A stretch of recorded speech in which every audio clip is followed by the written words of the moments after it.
nang lawin dai na omke nang lawin nop na chingke nang lawin nun tag nan man nei ke nang ading bang kasem thei dia nang ading bang kong pya thei dia ka kisa thei na ding mun hong hilin nang hong ki thei na di. Amen.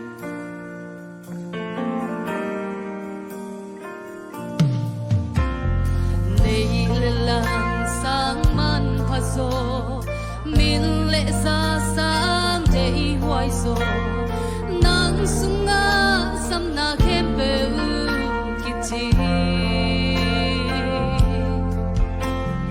thei na in hip chian so ke siang na in la kya so ke ka kam ka ho sang in nang chu ge ni nang hong ki u na di.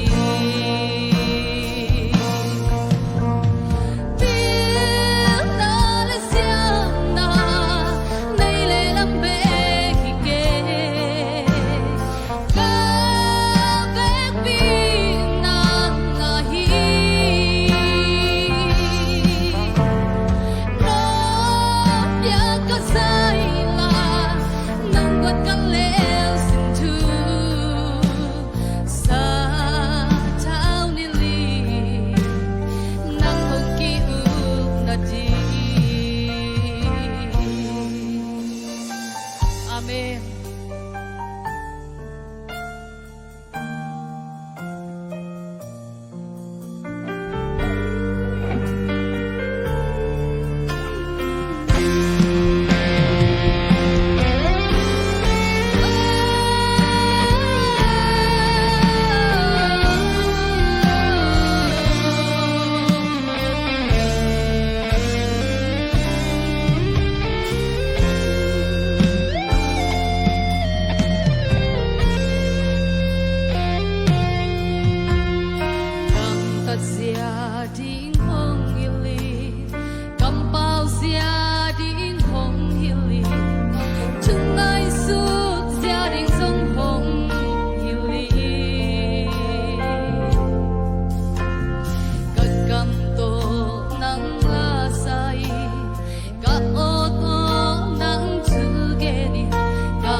Di